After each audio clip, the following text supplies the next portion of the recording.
جاری ہیں۔ استاد گرامی کا بھی آنے کا وقت قریب آ رہا ہے، تو احباب سے گزارش ہے کہ جو ابھی بھی انتظار کے اندر ہیں ان سے گزارش ہے کہ وہ مسجد شریف لے آئیں، تاکہ محفل کا جو باقاعدہ ایک رنگ ہوتا ہے، ایک روپ ہوتا ہے، وہ ہمارے سامنے آئے اور ہمیں مزید جو ہے سننے کے لیے کچھ ملا ہے۔ محفل پاک کا نام ہم نے رکھا ہے تاجدار ختم نبوت۔ اس چیز کی بڑی ضرورت ہے۔ قادیانی جو ہے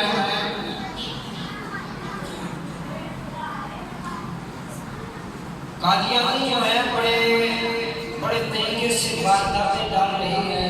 جناب کسی کو بیٹی کا لالچ دیا تو اپنی طرف کھینچ لیا، کسی کو دولت کا لالچ دیا تو اپنی طرف کھینچ لیا، کسی کو جناب جرمنی کے ویزے کا لالچ دیا تو اپنی طرف کھینچ لیا۔ میں کہتا ہوں کہ وہ تو بندہ ہے مردود جو ایک عورت کے پیچھے اپنا ایمان بیچ دے۔ وہ بندہ ہے مردود جو بندہ ایک جرمنی کے ویزے کے پیچھے اپنا ایمان بیچ دے۔ وہ بندہ ہے ہی سب سے بڑا مردود جو جناب جائیداد کے پیچھے، دولت کے پیچھے اپنا ایمان بیچ دے۔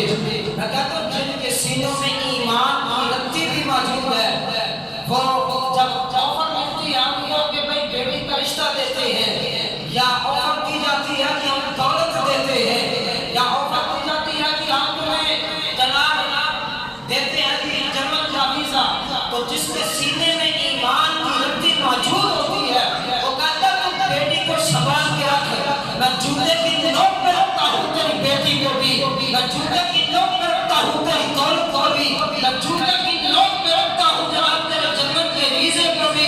جو ایمان مصطفیٰ نے دیا ہے سب کے کائنات میں چیز کوئی نہیں ہے۔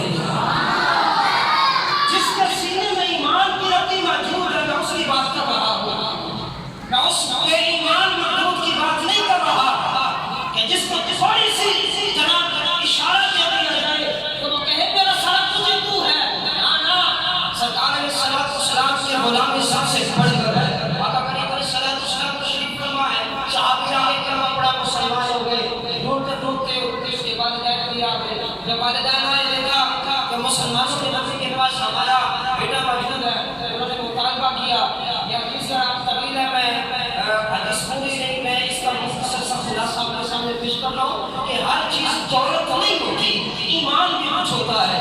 تو آقا کریم علیہ السلام کی بارگاہ میں جب آئے اس کے والدین مسلم کو سلام کرنا جائز تھا، ہر مسلم کو بھی سلام کیا۔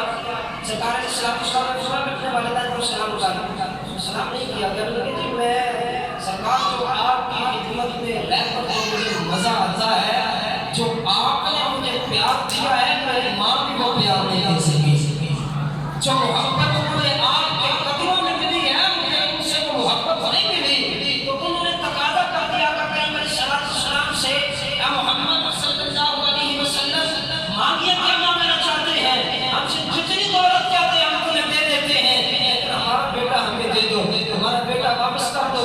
آقا کریم علیہ السلام نے یہ نہیں کہا کہ مجھے دولت دے دو، مجھے پیسے دے دو، میرے آقا کے ویسے ہیں کہ اگر جناب پہاڑ کو بھی جناب اشارہ کر دے تو وہ بھی جناب سونے کا چاندی کا بن جائے۔ میرے آقا جب کسی شہر کو ٹھوکر مارے تو ایسے جواہرات بن جائیں کہ وہ جواہرات دنیا کے اندر آپ کو نہ مل سکے۔ میرے آقا کریم علیہ السلام نے یہ نہیں کہا مجھے دولت دے دو، آقا کریم علیہ السلام نے فرمایا میں ایک شے کا تقاضا کرتا ہوں، وہ کیا ہے؟ میرے آقا کریم علیہ السلام نے فرمایا تم بھی کلمہ پڑھ کے مسلمان ہو جاؤ۔